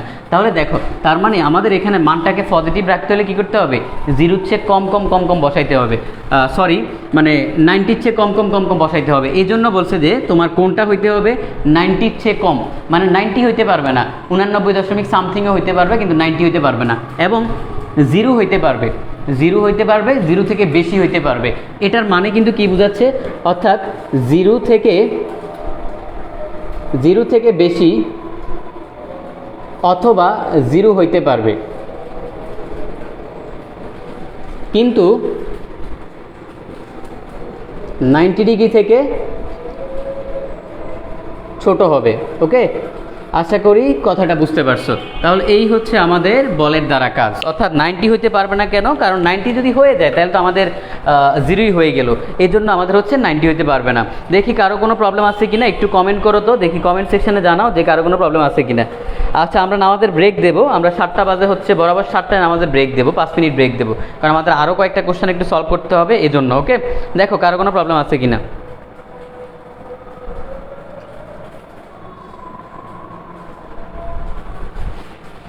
আচ্ছা, তারপরে এখানে একটা শর্ত আছে, সেটা হলো এরকম যে 90 থেকে বড় কিন্তু 180 বা তার থেকে, মানে 180 হইতে পারবে কিন্তু তার থেকে ছোট। এখন খেয়াল করো আমাদের মানটা হইতে হবে কি, নেগেটিভ। আমাদের কস 120-এর মান কত, -1/2, তার মানে 90-র উপরে উঠলেই কিন্তু আমাদের মাইনাসের দিকে চলে যায়। দেখো আর 90 হইতে পারবে না, মানে দুইটা শর্তে একটা জিনিস কমন আছে, সেটা হচ্ছে 90 হইতে পারবে না। কারণ কি, কারণ 90 হইলে হচ্ছে 0 হয়ে যাবে, তার মানে শূন্য কাজ হয়ে যাবে। শূন্য হইলে আমাদের একটু ঝামেলা পজিটিভ নেগেটিভ বলা, কিন্তু আমাদের এজন্য 90 দুই ক্ষেত্রেই হইতে পারবে না। এবং এখানে 180 থেকে কম হবে অথবা 180 পর্যন্ত হইতে পারবে, কারণ 180 পর্যন্ত আমাদের নেগেটিভ মানই থাকে। ওকে, তাহলে দেখো এই দুইটা শর্ত একটু বুঝতে হবে। তোমাদের কারো বুঝতে প্রবলেম আছে কিনা আমাকে একটু কমেন্ট সেকশনে জানাও। আর এই দুইটা শর্ত এগুলো কিন্তু অ্যাডমিশনে আসে, তো মুখস্থ করে লাভ হয় না, মুখস্থ করে মনে থাকে না, এই জন্য একটু বুঝে মনে রাখতে হবে। একটু কমেন্ট সেকশনে দ্রুত জানাও, একটু দ্রুত জানাও কমেন্ট সেকশনে, আমি দেখি যে কারো কোনো প্রবলেম আছে কিনা।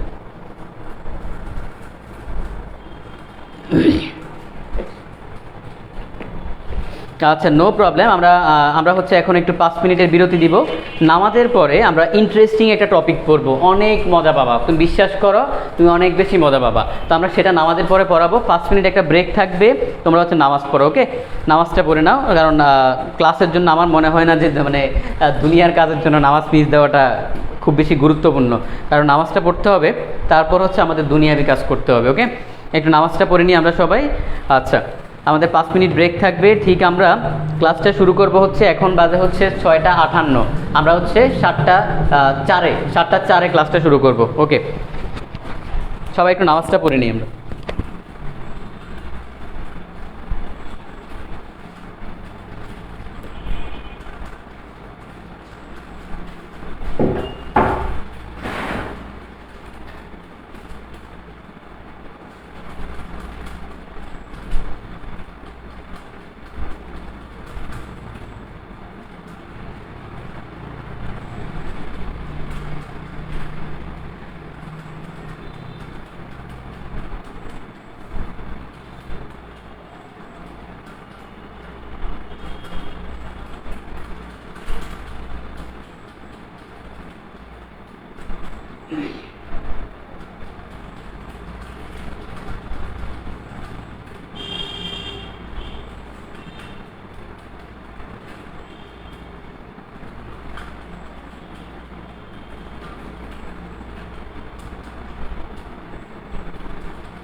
ওকে, আশা করি চলে আসছো যারা নামাজ পড়ছিলা। ওকে, আশা করি চলে আসছো। আচ্ছা, তো আশা করি তোমাদের নামাজ পড়া শেষ। আমরা ক্লাসটা আবার শুরু করে দিব। আমাদের অলরেডি প্রায় 6-7 মিনিটের মতো আমরা ব্রেক দিছি। ওকে, ক্লাসটা শুরু করে দিব। আচ্ছা, আমরা আর বেশিক্ষণ ক্লাস নিব না, আমরা হয়তো আর 15-20 মিনিট এরকম ক্লাস নিব। তো খুব বেশি টেনশনের কারণে আমরা হয়তো আর 15-20 মিনিটের মতো ক্লাস নিব। ওকে,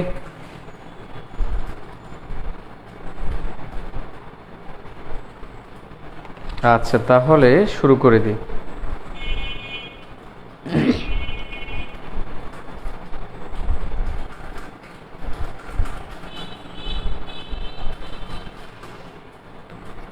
আচ্ছা, যাই হোক,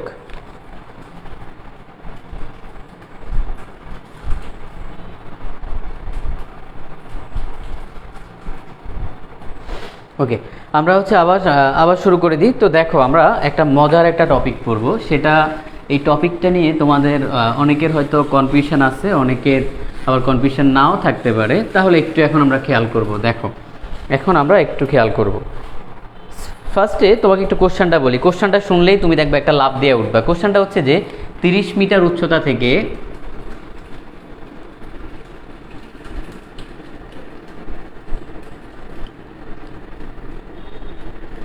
একটা বস্তুকে বিনা বাধায় পড়তে দিলে, একটা বস্তুকে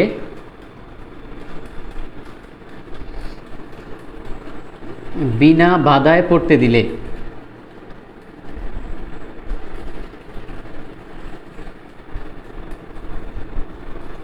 কোথায় উহার বিভব শক্তি গতিশক্তির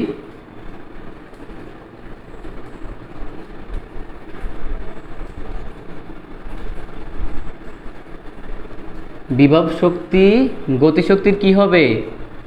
অর্ধেক হবে। এই কোশ্চেনটা শুনলেই তোমরা তো মানে একদম লাফানি শুরু করে দেবে যে ভাই এরকম একটা কোশ্চেন করানোর আসলে দরকার কি? কোনো দরকার নাই। কারণ হচ্ছে আমরা এটা সলভ করতে পারি। যেমন ধরো, সাপোজ আমরা এটা যে শর্টকাট দিয়ে সলভ করি, সেই শর্টকাটের কথা বলি। তাহলে দেখো, শর্টকাটটা হচ্ছে তোমরা যেটা জানো সেটাই, আমি তোমাদেরকে সেটা দিয়ে শিখাবো না, অন্যভাবে শিখাবো। x = h/n+1। এখন এই কতটুকু 30 মিটার, আগে আমরা ম্যাথটা করি। অপেক্ষা করো, খেলা এখনো বাকি আছে। অপেক্ষা করো। 30 n কত গুণ? হাফ গুণ, তার মানে হাফ বসাইলাম, +1। তাহলে এখন একটু এটা হিসাব করো, হাফ + 1 কত হয়? 2। 1 + 2 কত হয়? 3/2। তাহলে দেখো এখানে কত হবে? তাহলে আমাদের 30 3/2। তাহলে কি হবে? উল্টে যাবে। তার মানে কত হবে? 30 × 2 × 3। তাহলে 3 × 10 = 30, 10 × 2 = 20। কত হয়েছে আনসার? 20। তাহলে দেখো, তোমাকে বলছে কোথায় উহার বিভব শক্তি গতিশক্তির কত হবে? হাফ গুণ হবে। এখন আমাকে একটু বলো, এখানে আনসারটা কত আসছে? x = 20 আসছে না? 20 মিটার। আমাকে একটু বলো তো, এই আনসারটা সঠিক কিনা? আমাকে একটু কমেন্ট সেকশনে জানাও তো, যে x = 20 এর যে আনসারটা আসছে, এই আনসারটা সঠিক কিনা। এবার আমরা হচ্ছে আমার যে কনসেপ্টটা সেটা একটু বুঝি। আগে ফার্স্টে বুঝি, তারপর আমরা সঠিক কি মিথ্যা সেটা আমরা বিচার করব। প্রথমে এখানে একটা বস্তু আছে, তো এই বস্তুটাতে কোন শক্তি জমা আছে? বিভব শক্তি। আর এটা হচ্ছে ভূমি। খেয়াল করো, বিষয়টা একটু খেয়াল করো। দেখো, এটা হচ্ছে ভূমি। তাহলে এটা যদি ভূমি হয় আমাদের, আমরা ধরি এটা হচ্ছে মিড পয়েন্ট, এটা হচ্ছে মধ্যবিন্দু। এটা কি? এটা হচ্ছে মধ্যবিন্দু। তাহলে আমাদের, তার মানে এই মধ্যবিন্দু থেকে যতই উপরের দিকে উঠবে ততই বাড়বে কে? বিভব শক্তি বাড়বে, ইপি বাড়বে। আর যত নিচের দিকে নামবে ততই বাড়বে কে? ইকে বাড়বে। এটা একটু বুঝতে হবে। আমাদের মধ্যবিন্দু থেকে যত উপরের দিকে উঠব তত আমাদের বিভব শক্তি বাড়বে, আর যত মধ্যবিন্দু থেকে নিচে নামবো আমাদের কি? গতিশক্তি বাড়বে। ওকে, গুড। এখন আমরা একটু খেয়াল করি, তার মানে এখানে আমাদের আনসারটা আমরা এখন বিচার করবো যে আমাদের আনসারটা ঠিক আছে কিনা। দেখো, তোমরা অনেক সময় এই সূত্রটা অ্যাপ্লাই করে হচ্ছে আনসার বের করো, কিন্তু আনসার বের করতে গেলে ঝামেলা আছে। এই সূত্র দিয়ে তুমি সবসময় সঠিক আনসার বের করতে পারবা না। আমরা দেখি আমাদের এই কোশ্চেনের আনসারটা ঠিক আছে কিনা। দেখো, আমাদের বলছে 30 মিটার উচ্চতা থেকে একটা বস্তুকে বিনা বাধায় পড়তে দিলে কোথায় উহার বিভব শক্তি গতিশক্তির হাফ হবে। মানে ব্যাপারটা কি বলছে যে বিভব শক্তি ইপি গতিশক্তির অর্ধেক হবে। তাহলে এখন খেয়াল করো কি বলছে ব্যাপারটা, বিভব শক্তি গতিশক্তির অর্ধেক হবে, তাই না? তার মানে এখানে বেশি কে, আমাকে বলো এখানে বেশি কে? একটু খেয়াল করো, চিন্তা করতে হবে। এই কোশ্চেনটা তোমরা সবাই শিখছো, সবাই এই শর্টকাট দিয়ে শিখছো, কিন্তু এই শর্টকাটে একটু ঝামেলা আছে, সেটা তুমি জানো না। আমি তোমাকে বলি, বিভব শক্তি গতিশক্তির অর্ধেক, তার মানে এখানে গতিশক্তিটা হচ্ছে বেশি, অর্থাৎ গতিশক্তিটা বেশি, বিভব শক্তিটা হচ্ছে কম। কারণ কি, বিভব শক্তি গতিশক্তির অর্ধেক। ধরো গতিশক্তি যদি হয় 30, বিভব শক্তি হবে হচ্ছে 15, অর্ধেক। এখন খেয়াল করো, তার মানে ব্যাপারটা দেখো, ঝামেলা কিন্তু লেগে যেতেছে, ঝামেলা লাগতেছে। এখন আমরা ধরে নিলাম যে ভূমি থেকে 1 মিটার উপরে এই বিন্দুতে বিভব শক্তি গতিশক্তির কি হবে, অর্ধেক হবে। এটা আমি ধরে নিলাম ভূমি থেকে 1 মিটার উপরে। এখন আমাকে একটু বলো, দেখো ঝামেলা কোথায় লাগতেছে, তোমার কে বেশি, গতিশক্তি বেশি। তার মানে গতিশক্তি বেশি কোন দিকে আমাকে একটু বলো তো। গতিশক্তি বেশি হচ্ছে যত ভূমির দিকে, যত নিচে আসবে তত গতিশক্তি বেশি না? গতিশক্তি বেশি। তোমাকে আমি একটু আগে পড়াইছি, দেখো বেদালটা কই লাগতেছে। তার মানে আমাদের এটা যদি টোটাল 30 মিটার হয়, টোটাল 30 মিটার, এই অর্ধেক মানে কত, এখানে হচ্ছে 15 মিটার, তার মানে এই নিচের অংশ, এই অংশ হচ্ছে 15 মিটার। তাহলে দেখো আমাদের গতিশক্তি বেশি হবে 15 মিটারের নিচে, কারণ তুমি একটু আগে নিজে বলছো যে এই 15 মিটারের নিচে কে বেশি, গতিশক্তি বেশি। 15 মিটারের উপরে কে বেশি, বিভব শক্তি বেশি। তোমার কোশ্চেনে বলছে গতিশক্তি বেশি, তাহলে তোমার আনসারটা 15 মিটারের নিচে হওয়া উচিত ছিল না? তুমি আমাকে বলো, তোমার আনসারটা 15 মিটারের নিচে হওয়া উচিত না? তুমি আমাকে বলো উচিত কি না, আমাকে একটু কমেন্ট সেকশনে জানাও। আগে আমার কনসেপ্টটা বুঝতে পারছো কিনা সেটা একটু তোমাকে বুঝতে হবে, যে এই কনসেপ্টটা বুঝতে পারছো কিনা। তুমি নিজেই তো বললা যে যত নিচের দিকে আসবে গতিশক্তি বাড়বে, যত উপরে যাবে বিভব শক্তি কি বাড়বে। তার মানে আমাদের এখানে যেহেতু গতিশক্তিটা বেশি, কোশ্চেনে বলা আছে বিভব শক্তি গতিশক্তির অর্ধেক, তার মানে কি গতিশক্তি বেশি।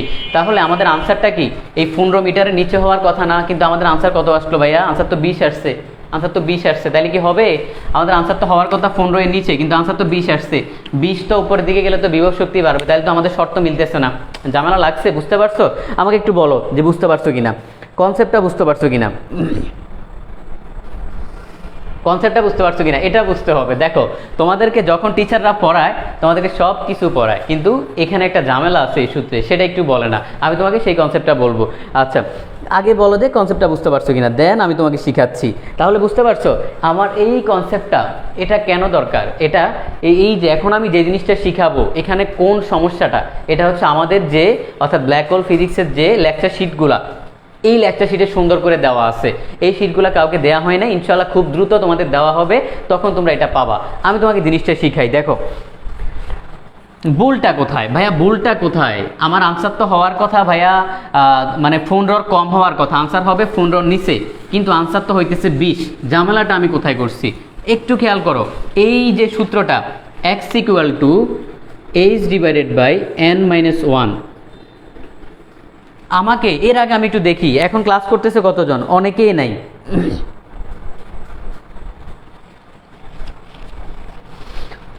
অনেকেই নাই। তারপর আমি একটু বলি, দেখো আমরা এখন একটু কি করব। আচ্ছা এখন মানে কেউ হয়তো বলবে যে ভাইয়া উপর থেকে 20 মিটার, তুমি তো অল্টামুচি নিচ থেকেই ধরো, ঠিক না? উপর থেকে 20 মিটার কি কখনো ধরছো? এখন আনসার মিলানোর জন্য এরকম বললে তো হবে না ভাইয়া, আনসার মিলানোর জন্য এরকম বললে হবে না। তো তুমি কি কখনো মানে উপর থেকে কি ধরো তো নিচ থেকে আছে, ভূমি থেকে এত মিটার উপরে বিভব শক্তি গতিশক্তি এত গুণ হবে, এভাবেই তো ম্যাথ করো। এখন আনসার মিলানোর জন্য তো উপর থেকে বললে হবে না। তাহলে দেখো আমি একটু বলি ভুলটা কোথায় আছে। ভুলটা হচ্ছে এই সূত্রে এখানে যে n আছে, এই nটা হচ্ছে তোমার গতিশক্তি বিভব শক্তির কত গুণ, এটা হচ্ছে n। বারবার বলি খেয়াল করো, গতিশক্তি বিভব শক্তির কত গুণ। কোশ্চেনে কি দেওয়া আছে? কোশ্চেনে দেওয়া আছে দেখো বিভব শক্তি গতিশক্তির হাফ গুণ। কথাটা বুঝতে পারছো? উল্টা দেওয়া আছে। তাহলে আমরা কি করব, এটাকে একটু সোজা করব। তাহলে আমরা আগে যেটা আছে এটা লিখব। আমরা লিখলাম যে বিভব শক্তি গতিশক্তির অর্ধেক, তারপরে এটাকে একটু সিধা করব। এখন ই কে এক পাশে রাখি, তাহলে হয়ে যাবে 2 ই ফি। এবার কি হয়েছে যে গতিশক্তি বিভব শক্তির 2 গুণ। এবার ঠিক আছে, গতিশক্তি বিভব শক্তির কত গুণ? 2 গুণ। এখন মিলতেছে গতিশক্তি বিভব শক্তির কত গুণ? 2 গুণ। কথা কি বুঝতে পারছো?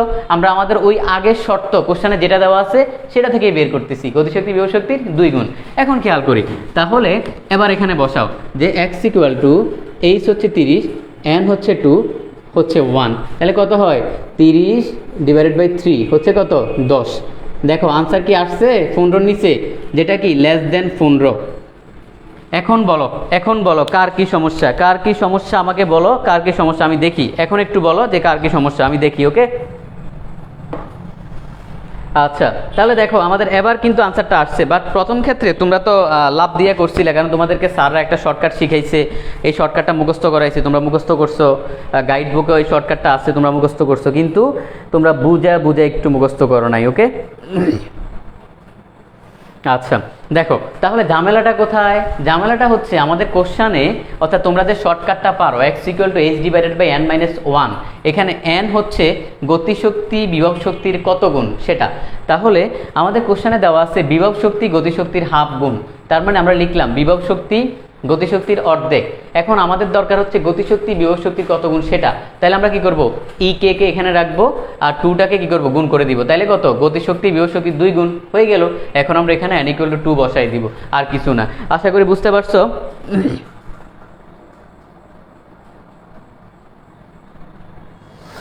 আচ্ছা, কারো যদি সমস্যা থাকে আমাকে একটু দ্রুত জানাও। আর এই কনসেপ্টটা আগে কারা কারা জানতা আমি একটু দেখি, এই কনসেপ্টটা আগে কারা কারা জানতা? বলছে ভাইয়া যদি গতিশক্তি বিভব শক্তির অর্ধেক হয় তাহলে তো কোনো সমস্যা নাই, তাহলে অর্ধেক বসাবা, তাহলে অর্ধেক বসাই দিবা, তখন তো কোনো সমস্যা নাই। কিন্তু এখানে এই যে কথার একটু ঝামেলা, এটা একটু আমাদের ঠিক করে নিতে হবে। ওকে, দেখো কারো কোনো প্রবলেম আছে কিনা, কারো প্রবলেম থাকলে আমাকে একটু কমেন্ট সেকশনে জানাও। গতিশক্তি বিভব শক্তির অর্ধেক হোক যাই হোক কোনো সমস্যা নাই।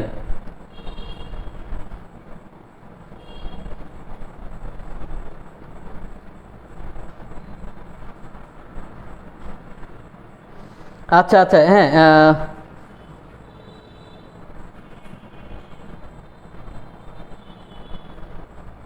আচ্ছা খেয়াল করো, এখানে অনেকেই বলতেছে যে ভাইয়া এখানে যদি হাফ ধরে করি তাইলে কি হইতো। খেয়াল করো, দেখো আমাদের এই যে তোমার এখানে যদি তুমি যে গতিশক্তি বিভব শক্তির অর্ধেকের কথা বলছো, ঠিক আছে, আমাদের এটা একটু বুঝতে হবে।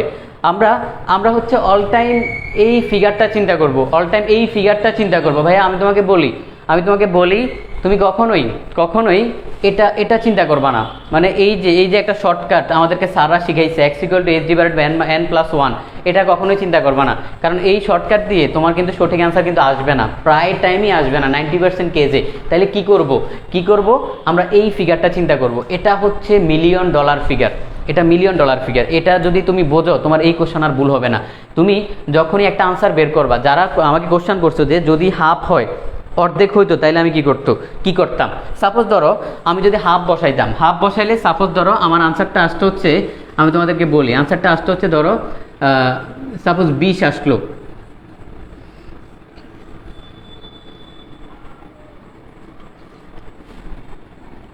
আচ্ছা, যারা কোশ্চেনটা করছো তারা খেয়াল করো, যারা কোশ্চেনটা করছো যে গতিশক্তি বিভব শক্তির কত গুণ বলছো, অর্ধেক বলছো, তাইলে দেখো এই গতিশক্তি কার অর্ধেক?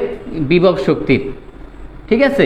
তাহলে আমাদের এখানে বেশি কে ভাইয়া, এখন একটু বলো, তাহলে আমাদের এখানে বেশি কে? বিভব শক্তি বেশি না বিভব শক্তি বেশি? তাহলে দেখো ইফ ই গ্রেটার দেন ইকে, যারা অর্ধেকের কথা বলছো তারা খেয়াল করো, পরে বলবা যে ভাইয়া কি শিখাইলেন, এটা তো বুঝি নাই। দেখো তার মানে কি বিভব শক্তি বেশি, তার মানে আমাদের আনসারটা কত হবে ভাইয়া? আনসারটা 15 বেশি হবে। আমরা একটু আগে দেখছি যখন এখানে হাফ বসাবো আনসারটা কত আসছে? 20 আসছে। বুঝতে পারছো?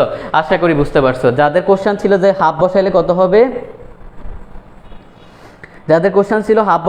হবে, তারা এখন আশা করি বুঝতে পারছো, কারণ হাফ বসাইলে তো তোমার পুরো ঘটনাটাই চেঞ্জ হয়ে যাবে, তখন তো আমাদের ইফি মানে বিভব শক্তি বেশি হয়ে যাবে। সোজা কথা হচ্ছে যারা এই কনসেপ্টটা বোঝে তাদের আর কোনো সমস্যা নাই, তারা সব কিছু বোঝে। ওকে, আশা করি বুঝতে পারছো। যদি প্রবলেম থাকে আমাকে একটু কমেন্ট সেকশনে জানাও, দ্রুত কমেন্ট সেকশনে জানাও।